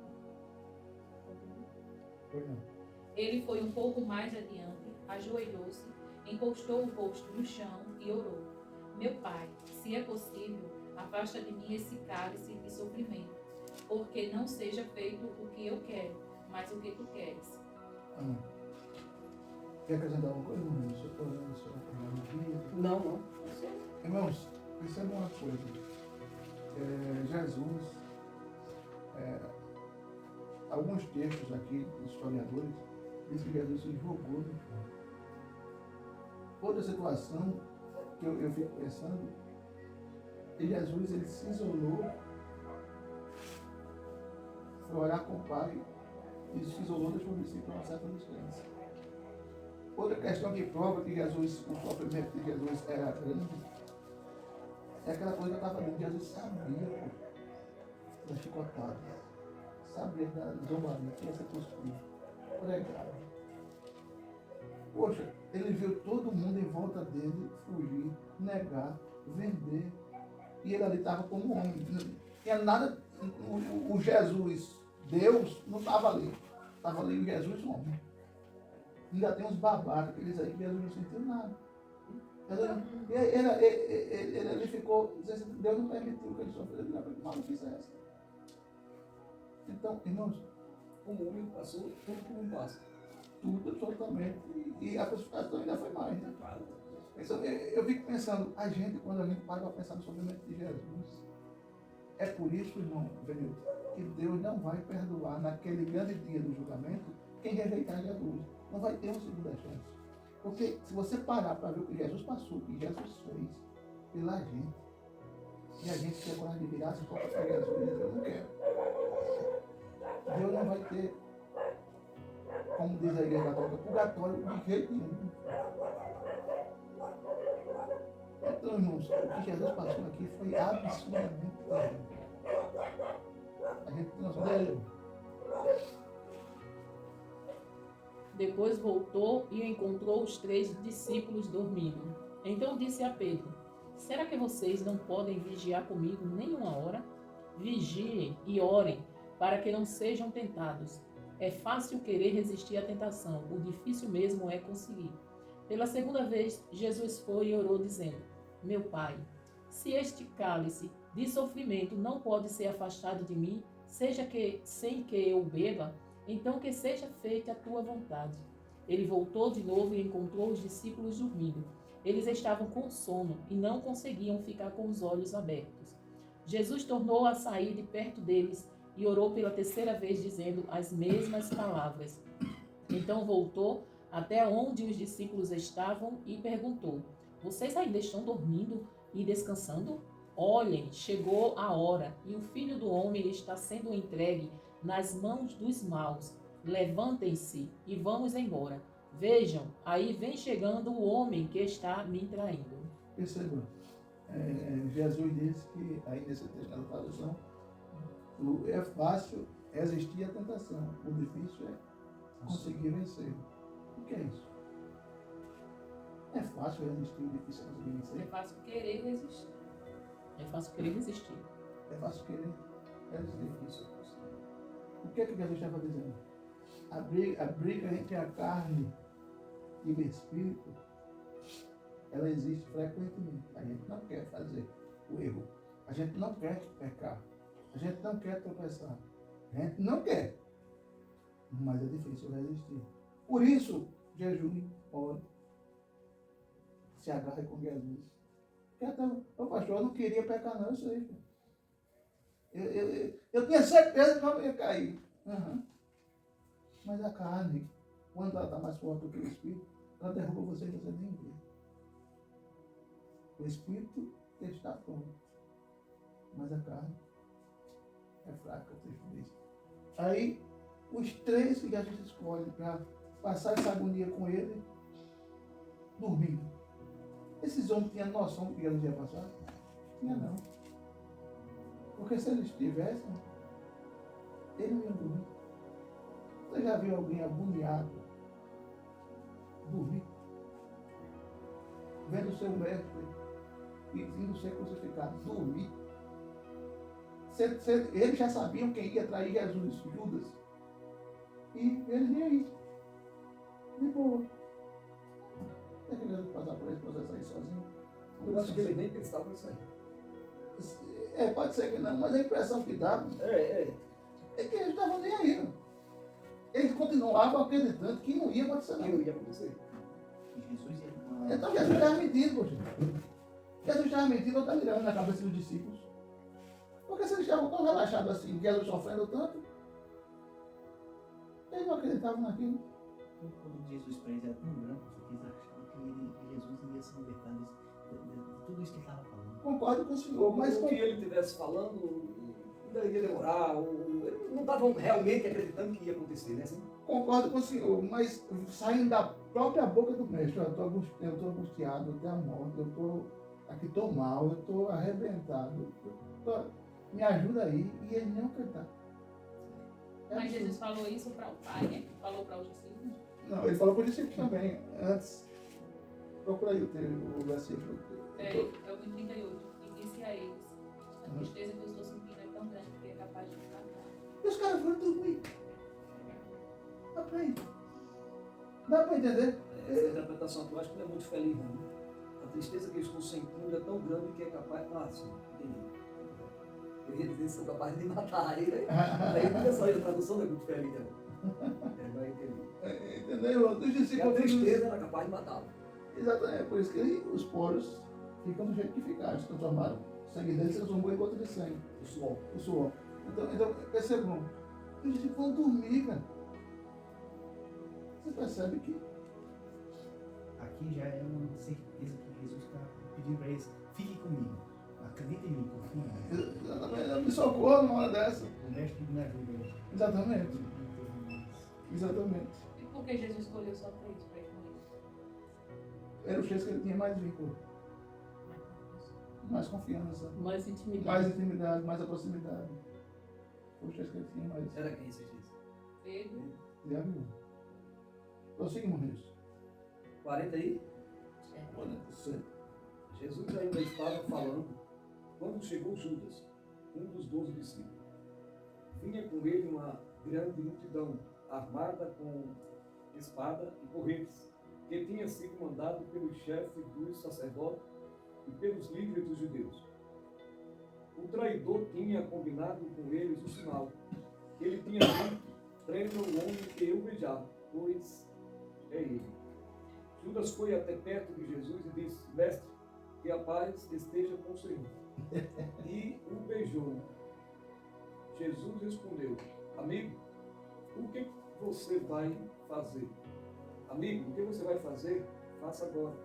Então eles chegaram, prenderam Jesus e amarraram. Vamos lá? Prossiga. Mas um dos que estavam ali com Jesus tirou a espada, atacou o empregado do grande sacerdote e cortou uma orelha dele. Aí Jesus disse: guardem sua espada, pois quem usa uma espada será morto por uma espada. Você não sabe que se eu pedisse ajuda a meu pai, ele me mandaria agora mesmo 12 do exército de anjos. Mas neste caso, como poderia se cumprir aquilo que as escrituras sagradas dizem que é preciso acontecer? Meus irmãos, Fala. Mas quem foi que cortou a orelha do sacerdote? Pedro. Irmãos, percebam uma coisa. Aqui não diz Rian, mas em outro evangelho fala. João. E fala também o nome do servo, Malco. Irmãos, percebam. Fala, irmão. porque tem coisas que não fala aqui e fala em João.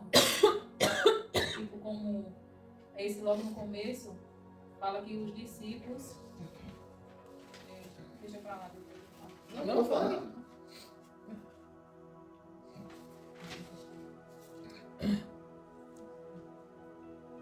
Porque eles todos os evangelhos, eles escreveram a mesma coisa. Aí cada um tem a sua explicação.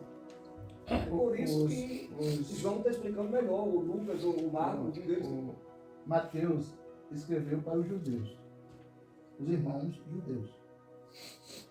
Por isso que Mateus faz tanta questão durante todo o Evangelho de provar que Jesus é da raiz de Davi. Marcos, ele escreve para os não-judeus.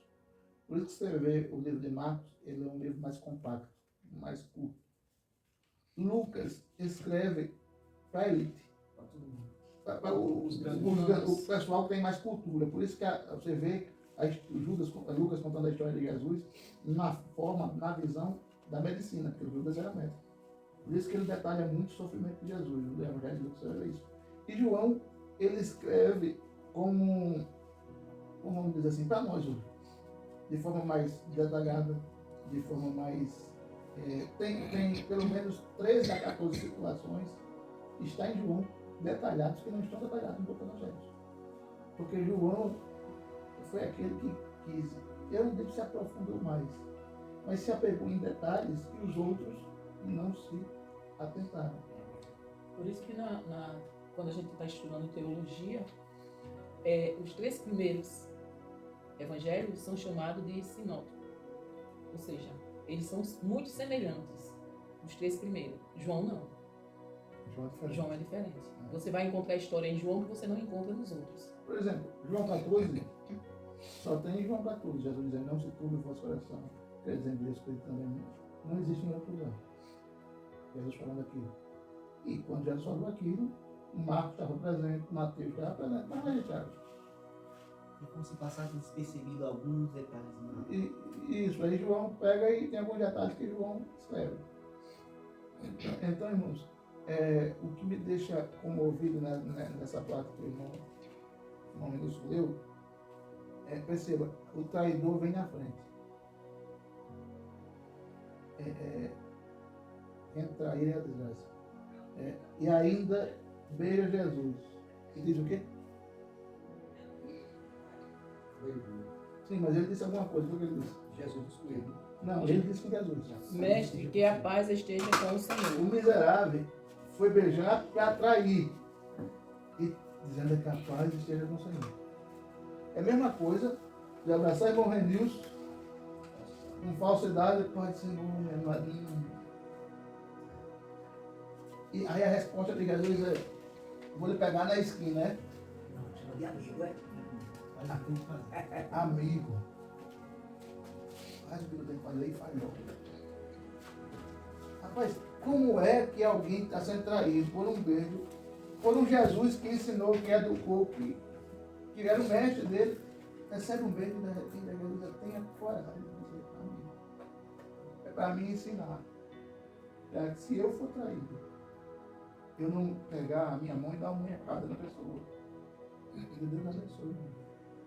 Se eu for traído. Eu vejo pessoas dizendo, eu? Oxe, sangue pode dar na canela, meu filho, mas eu pedi desculpa, pedi perdão. Mas Jesus disse para mim que eu tenho que chamar quem me traz de amigo. Quando eu chegar a esse nível, não é fácil não, é mesmo? Não, mas... Não é impossível. Impossível não é. A busca da gente, irmão, é conseguir fazer o que Jesus fez se a gente for traído. É fácil? Ô pastor, e tem um detalhe que a gente que não conta, quer dizer, que na Bíblia não conta, né? Mas na história conta, que na ceia,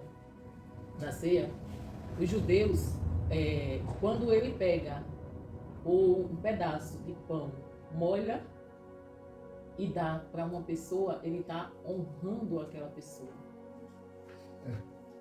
Então assim, Mesmo sendo traído, não vou. veja que antes da ceia ele pegou um pedaço de pão, molhou no prato dele e entregou para Judas. Aquilo era uma forma de dizer assim, eu estou te honrando. Pensa bem no que tu vai fazer. Na verdade, o que Jesus estava fazendo ali, na cultura dos judeus, era fazendo o seguinte: quando ele pegava um pedaço de pão, olhava no molho e entregava a alguém. Ele estava dizendo o seguinte: a pessoa mais importante dessa festa, depois de mim, é você. Era uma honra. Ele estava honrando. Mesmo Jesus sabendo que ia ser traído. Ele faz isso Eu comigo. acredito que Jesus disse essa palavra, porque mesmo ele fazendo aquilo, Jesus estava chamando de amigo e dando oportunidade para ele se arrepender. Sim, sim, Para ele se arrepender, sim. que Jesus estava de braços Irmãos, eu vou pedir uma coisa. Irmão, estou gostando das suas participações, minha mãe participa também. Qual a diferença da traição de Pedro para a traição de Judas? A diferença é o dinheiro. Sim. E a de Pedro foi um gesto. A autoconfiança que ele tinha em si mesmo, ele estava traindo Jesus, achando, praticamente falando que Jesus não era possível ele fazer tudo aquilo e acontecer tudo aquilo. Chamando Jesus de mentiroso, né? Assim, Mas o senhor concorda que os dois foram traídos. O pecado foi o mesmo. Não foi traição? Todos foram traídos? Todos dois traíram, Mas, da mesma mas forma. Judas tinha um agravante. Hum. Judas tinha um cargo de confiança, ele estava ali com um cargo de confiança. Concordo com o senhor. Mas Mas ele fez, ele errou mais, porque o cargo dele era de mais confiança. Confiança é a mesma Mas se for por essa linha, Pedro Não, era amigo íntimo de Jesus. De Jesus, E aí? o que a gente está discutindo aqui agora é na balança da trairagem. É a mesma Eu coisa? vou, né? É a mesma coisa ou tem diferença? Um pecou mais e outro pecou menos? Eu acho que eles pesam igual. Pesaram. Pensa igual, né? Eu penso na minha... Concepção. Concepção. Na sua visão, irmã Catarina? Acho que não. Não? Por que a senhora acha que não? Porque foi pecado, mas foi diferente das obras. Não sei lá. Por diferente das outras. Pia? Não é isso. Mais ou menos isso que ela falou. A traição de Judas, ela foi uma coisa mais assim, como que fosse mais pecado. Como que fosse assim hoje, tudo é pecado. O senhor matar eu matar um camarada é pecado. Mas eu falar mal dela é pecado. Então, juntando isso aí, dá todos dois igual. Mas se for observar, Judas o mais. Agora, na questão de pecado, foi E mais. Judas só pensava no lado de bens materiais. Ele não estava nem aí para a grandeza de Deus. Não. Quando ele vendeu ali pelas 30 moedas, ali ele falou assim, eu não sou mais, não estou mais com Jesus, não sigo mais com Jesus. Aí eu ia fazer uma pergunta, em cima de sair naquela hora, e terminei ela falando e eu esqueci. Agora, se ele já tinha vendido, e essa palavra do irmão disse, aí Jesus disse que depois daquilo ali foi que o diabo entrou nele. Até aí. Quando ele comeu o pão, depois que Deus honrou ele, depois que Jesus honrou Por quê? ele. Porque eu só queria saber por que depois eu podia abandonar. Sim. Porque quando Jesus estava dando a ele a oportunidade de se arrepender e ele ignora, aí ele abre a brecha para o diabo dizer, você é meu. Entendeu? Meus irmãos, na balança. Mas até aí, e em Pedro, o diabo também não entrou? Não, Entrou. não. O diabo, quando Pedro sabia, ele disse para trás de mim, Satanás. Ele pediu, não, mas ali ele nem estava falando. Ele só pecou, porque Ele pediu para se ele andar, mas Jesus não permitiu. Teve uma passagem que Jesus disse para trás de mim, Satanás. Certo. O Pedro. Foi naquela situação de que Que ele queria impedir que Jesus morresse. Jesus estava falando para ele que Jesus ia morrer, Jesus disse: eu vou morrer. Ele chamou ele no canto, deixa eu conversa, tá vendo que você vai morrer? Que história é essa? Aí Jesus, mas ali, o Pedro estava sofrendo influência maligna. Sofrer influência é uma coisa, estar endemoniado é outra. Sofrer influência é você abrir a mão do diabo, mesmo sem ele estar em você, e obedecer. Agora, o diabo está em você, ele também em você. A diferença é essa. Agora, na balança da trairagem, os dois pecaram igual. Agora, eu acho que Pedro foi mais agravante do que o de Judas, na minha visão. Se eu tivesse, vamos dizer assim, eu tenho a irmã Quitéria como minha amiga confidente, aquela amiga íntima que eu conto o segredo para ela conta para mim, né? Eu confio nela, ela confia em mim. Mas eu tenho o meu marido. Eu vou sofrer mais com a traição dela ou dele? Dela. Ele tá traindo. Não, dele. Eu confio nela, mas ela não vive no mesmo teto e não dorme na mesma cama. Então, eu vou sofrer mais com a traição dele do que com a traição dela. Então, Pedro era assim com Jesus. Então, para Jesus, foi mais dolorida a traição de Pedro do que de Judas. Eu vejo assim. Pedro negou, né? Negou. Eu não conheço aquele homem. Eu concordo com a sua linha de raciocínio, mas ao mesmo tempo eu puxo por outra visão. Jesus não foi pego de surpresa nem decepcionado pela onisciência dele. Nem de Pedro, nem de Lucas. Nem de todos. Então, para Jesus, o peso da trairagem foi igual. O peso do pecado é o mesmo, né? O peso da trairagem foi igual. Agora, outra pergunta em cima dessa. Se todos os dois foi trairagem e Judas não teve salvação e Pedro teve, será que Judas não tinha mais condições de se arrepender porque o diabo entrou nele e Pedro tinha porque caiu em si e chorou? Ou Judas tinha perdão? Até então, Judas tinha perdão, mas depois que já não tinha. Você acha que ele não tem mais perdão? Ali, eu acho só, quem sabe de perdoar é só Jesus, mas eu acho que o único que ia decidir ali, porque se Jesus perdoasse, ele estava perdoando a Judas, estava perdoando o menino. Mas Jesus só Então, perdoa. ele tinha entrado nele. Mas Jesus só perdoa se eu me arrepender. Judas se arrependeu. Exatamente. Como era que Jesus quer perdoar? Por isso que ele não foi perdoado. E Pedro se arrependeu. Jesus tinha decidido para eles antes, olha, depois que eu morrer, vocês vão me adorar, vocês vão lá para o cenáculo me adorar. Aí Pedro pecou, quando ele terminou de pecar, o que foi que aconteceu? Ele foi chorar. Judas, quando ele pecou, foi o que ele fez? Ele quis se arrepender, aí chegou lá, chegou lá onde estavam os sacerdotes, os camaradas do tempo, jogou a moeda e falou, a moeda de vocês não quero não. Aí foi se enforcar. Se ele tivesse feito que nem Pedro, ele poderia ter se salvado. Se ele dissesse, não, Jesus deixou para a gente dizendo que a gente fosse se reunir lá no cenáculo e orar. e se arrependesse, né? E Pedro fez. Aí o que foi que Pedro fez? Se arrependeu e correu para lá. Em outras palavras, Judas teve Remorso. remorso. Pedro teve Arrependimento. arrependimento. Que parece-se muito. Parece que Judas quis se arrepender, né? Quando foi entregar a moeda, mas é só remorso. O senhor sabe o que é remorso, irmão Wellington? Remorso é quando a pessoa é quase como se fosse uma revolta, né? A pessoa não é se arrepender, mas ela se indignou daquilo que ela fez. Ela não gostou daquilo que ela fez, só não gostou. Isso. E o outro não gostou e se arrependeu. Arrependimento é quando o cara fala, se eu não pudesse, se eu não tivesse feito aquilo. Arrependimento é você arrependeu-se e não volta a fazer. Remorso não. O bêbado, geralmente, quem é alcoólatra, ele tem muito remorso, né? Ele bebe hoje, aí amanhã ele nunca mais eu vou beber na minha vida. Não sei pra que eu fiz isso, né? Aí Eu não você sei pra que eu fui fazer aquilo. Até chora, né? Não. É, não. Até chora, faz, não, Fidesz. Faz aquela cena toda, né? O bêbado, né? Não, velho, prometo, eu garanto.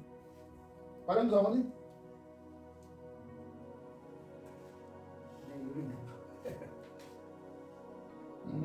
Agora 50. 50. Aí, manda ver. 51.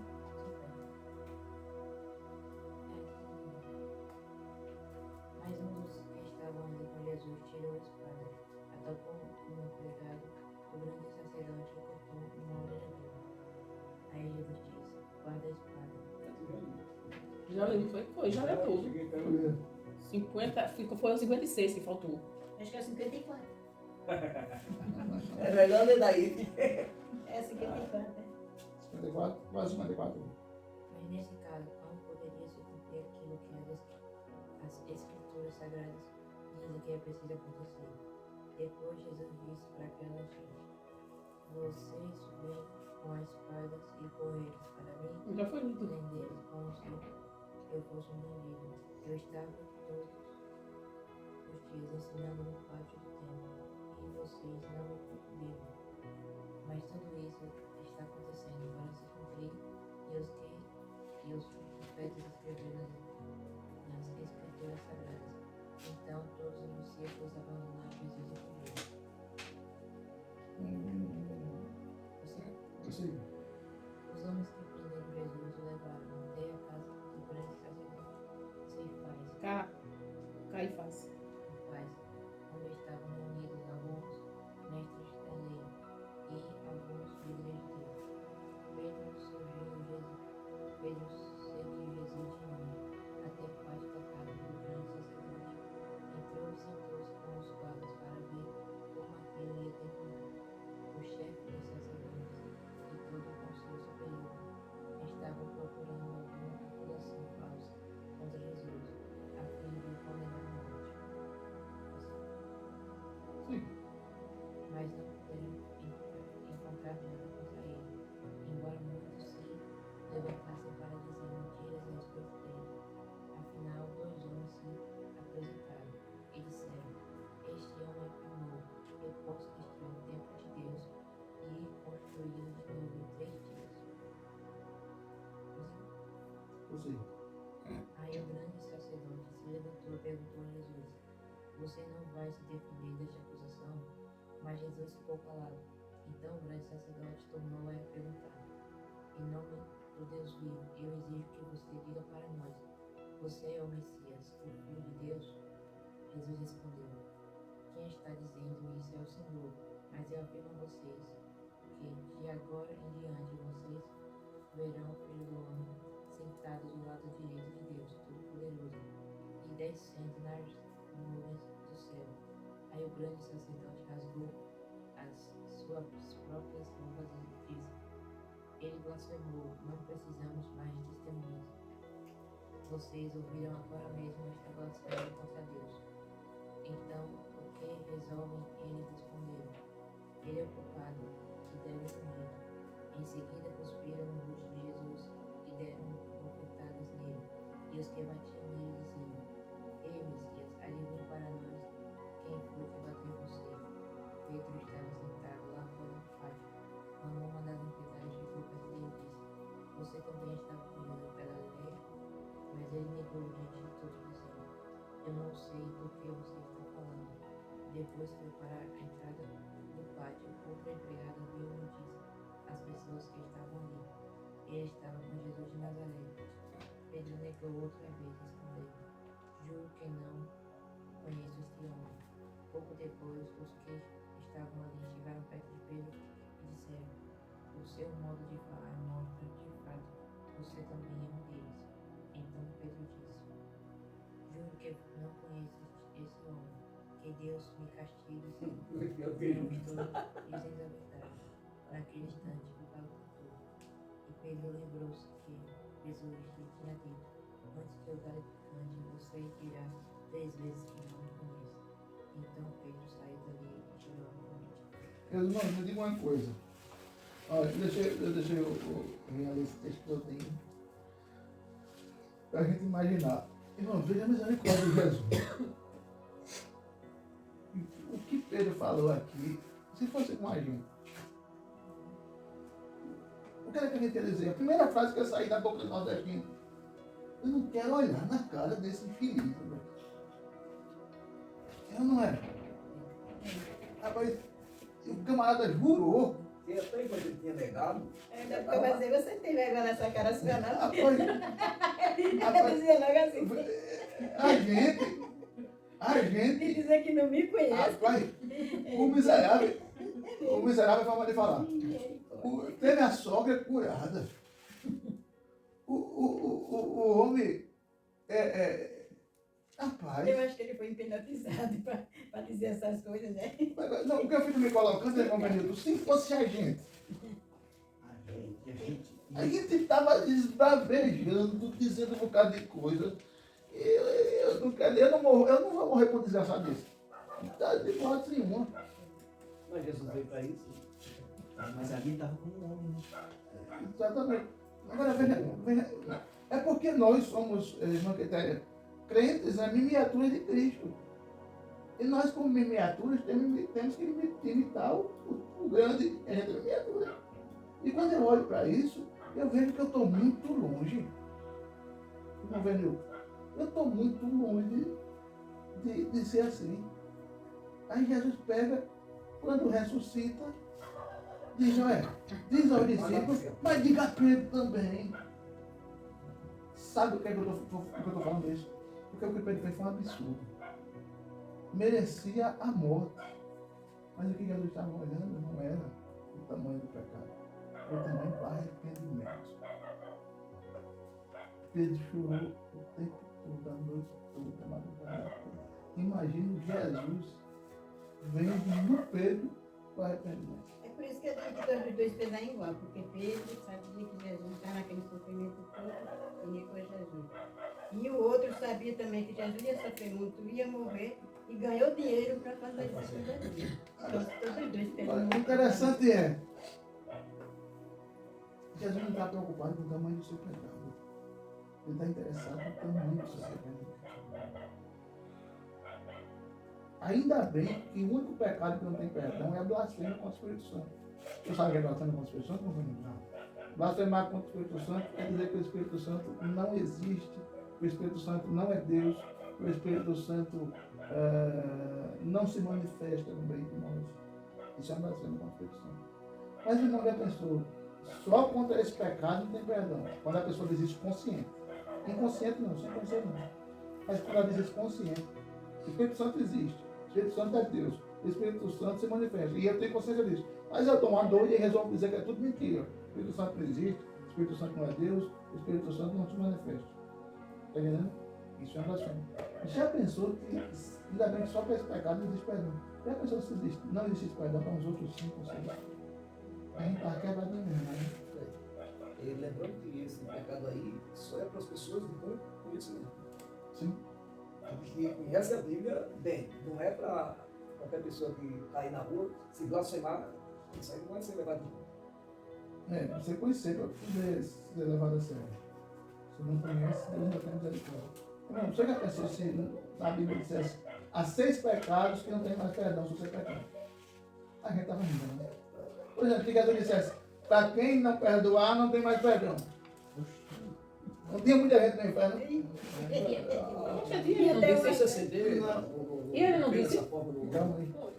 Para quem não perdoar, Certo, esse é o único. São 2 pecados que não tem perdão. certo. A blasfêmia contra o Espírito Santo É, e quem não perdoa. Observando é verdade. Calma aí, eu Se eu sei. não perdoar, eu não tenho perdão. Eu sei. Mas há uma diferença.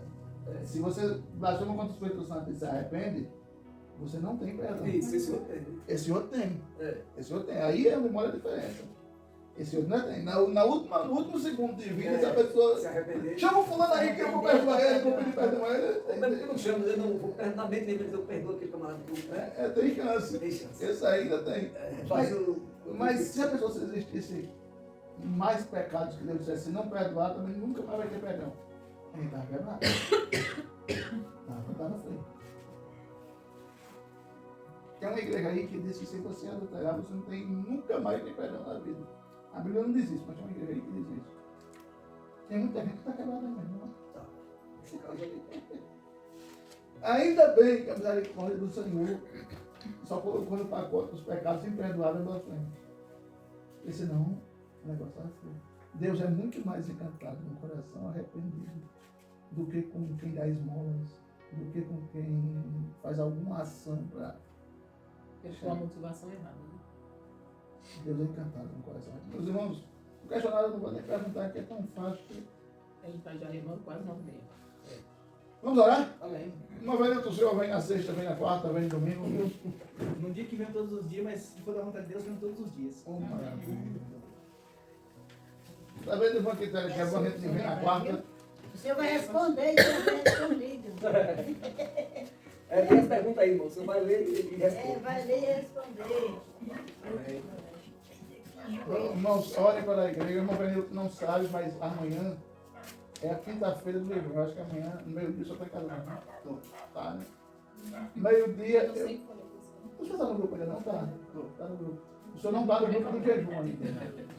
Vou botar no grupo do jejum. Se o senhor puder e quiser, a gente faz jejum de meia-noite, hoje, a meio-dia de amanhã.